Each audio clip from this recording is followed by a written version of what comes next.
കണി കാണും നേരം കമല നേത്രന്റെ വീണ്ടും ഒരു വിഷുവോടെ വന്നു കഴിഞ്ഞു. ഈ പൂത്തുലഞ്ഞു നിൽക്കുന്ന കണിക്കൊന്നയുടെ പശ്ചാത്തലത്തിൽ നിന്നുകൊണ്ട് നിങ്ങൾക്ക് എല്ലാവർക്കും എൻ്റെ വിഷു ആശംസകൾ.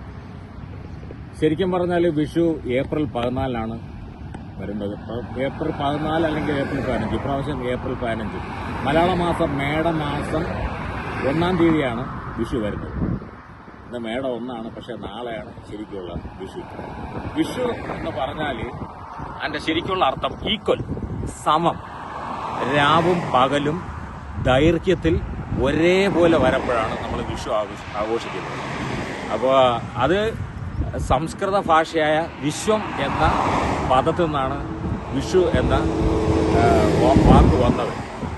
നമ്മൾ 3 കാര്യങ്ങളാണ് നമ്മൾ വിഷുവിന് ആഘോഷിക്കുന്നത്. ഒന്ന് വിഷുക്കണി, രണ്ടാമത് വിഷു കൈനീട്ടം, മൂന്നാമത് സദ്യ.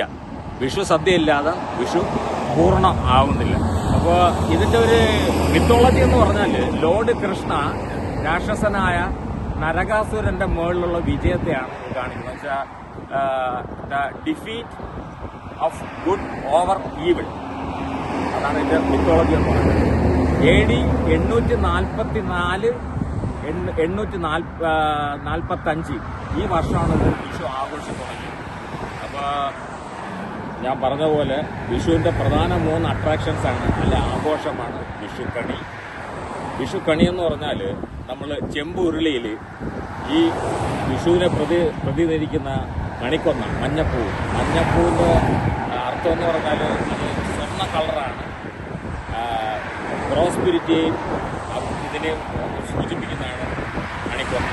അപ്പോൾ ചെമ്പ് ഉരുളിയിൽ അരി, മഞ്ഞ, വെള്ളരി, ഫ്രൂട്ട്സുകൾ ഇതെല്ലാം ഒരുക്കി വെച്ചിട്ട് രാവിലെ 2 കണ്ണും പൊത്തി വന്ന് നമ്മൾ ഈ വിഷുക്കണി കാണുന്നു.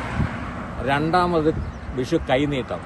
കുടുംബത്തിലുള്ള കാരണവർ യങ്സ്റ്റേഴ്സിന് ഒരു പൈസ നമ്മൾ വിഷു കൈനാട്ട് കൊടുക്കും. അത് ആ കുടുംബത്തിൻ്റെ ബോണ്ടിങ്ങും കാണിക്കുന്നതാണ്, പിന്നെ ആ പ്രോസ്പെറിറ്റിയും കാണിക്കുന്നു. മൂന്നാമതാണ് ഞാൻ പറഞ്ഞത് വിഷു സദ്യ. അത് വിഷു സദ്യ ഇല്ലാതെ നമ്മൾ വിഷു പൂർണ്ണ ആവില്ല.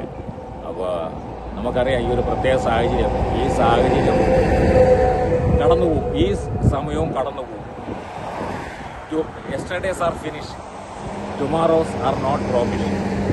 Decorate your today, enjoy the festivals. എല്ലാ ഫെസ്റ്റിവലും ആഘോഷിക്കാവുന്നതാണ്. അപ്പോൾ ഈ സമയം കടന്നുപോകും, ഒരു മഴയും പോരാതെ നിൽക്കില്ല.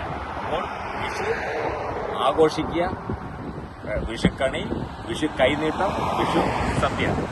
നിങ്ങൾക്ക് എല്ലാവർക്കും ഒന്നും കൂടി എൻ്റെ മനം നിറഞ്ഞ വിഷു ആശംസകൾ. Thank you very much.